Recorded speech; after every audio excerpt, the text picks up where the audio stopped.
Coucou par ici, aujourd'hui je vous propose de préparer rzeza. Ce sont des crêpes feuilletées, la pâte est exactement la même que celle pour faire les mlaoui ou les msemen. La différence réside dans la technique de pliage et la forme finale.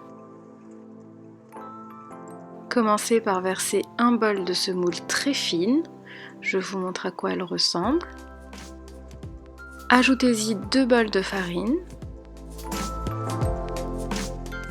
une pincée de sel et mélangez.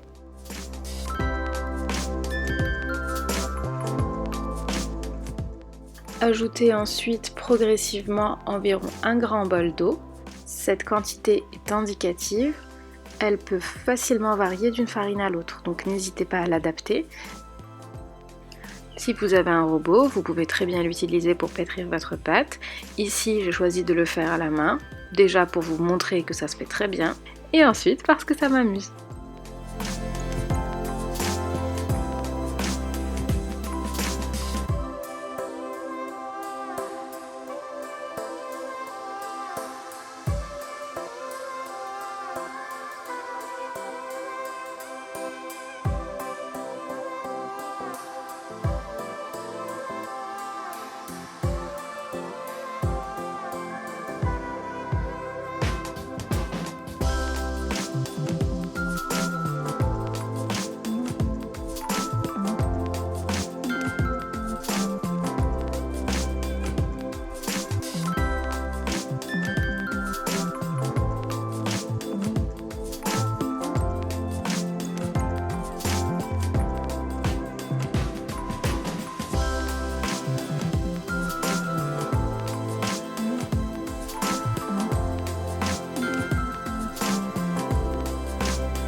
Le secret de cette pâte, c'est le pétrissage. Il faut qu'elle soit élastique et non collante, de telle sorte à ce que, lorsque vous allez l'étaler finement, elle ne se déchire pas. Badigeonnez-la d'huile de tournesol, mettez-la dans un sachet et laissez-la reposer 15 minutes. Vous verrez, elle va s'assouplir.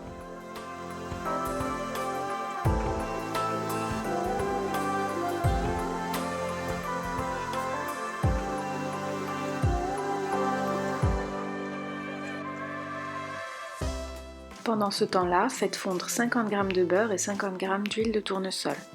Au bout des 15 minutes, récupérez votre pâte et formez des petites boules. Avec ces boules, j'ai réalisé 2 recettes. La première, c'est celle de rzeza que je partage avec vous aujourd'hui. Et demain, je vous en montrerai une autre.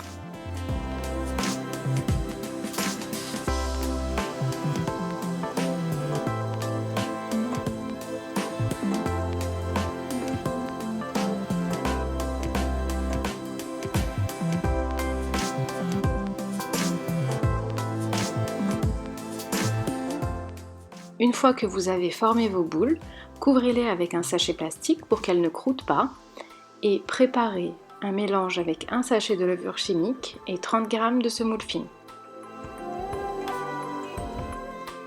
Prenez ensuite une pâte et étalez-la très finement.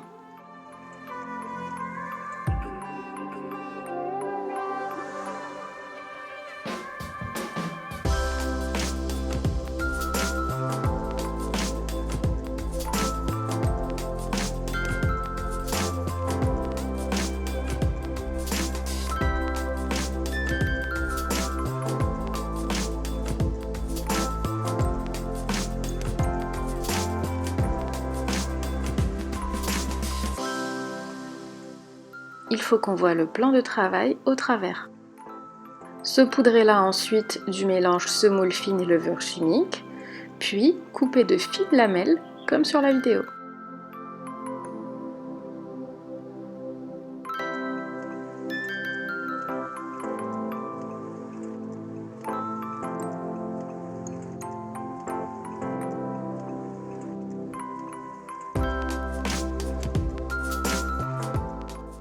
Ajoutez ensuite un filet de beurre et d'huile fondue, puis roulez les fils les uns sur les autres de la manière suivante.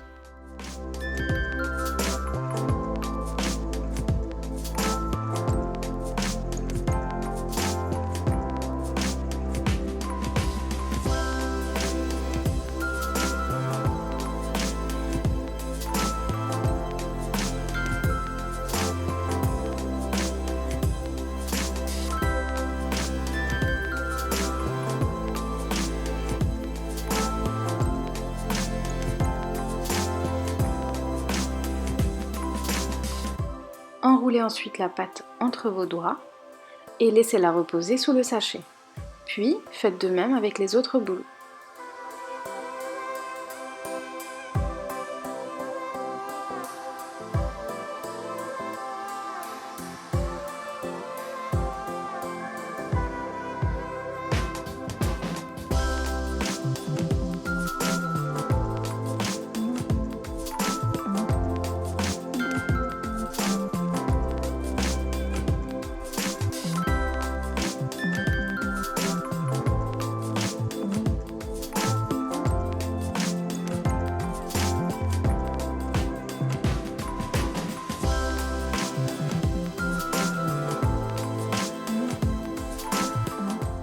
Une fois que vous avez formé toutes vos boules, vous reprenez la première, vous l'étalez mais pas trop finement pour que les fils ne se recollent pas les uns aux autres,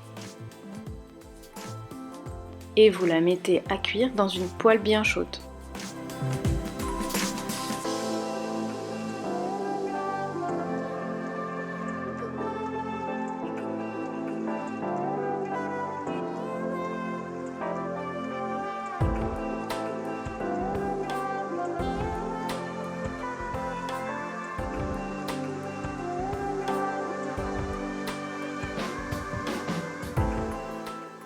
Une fois que l'arzeza est dorée des deux côtés, vous pouvez la retirer.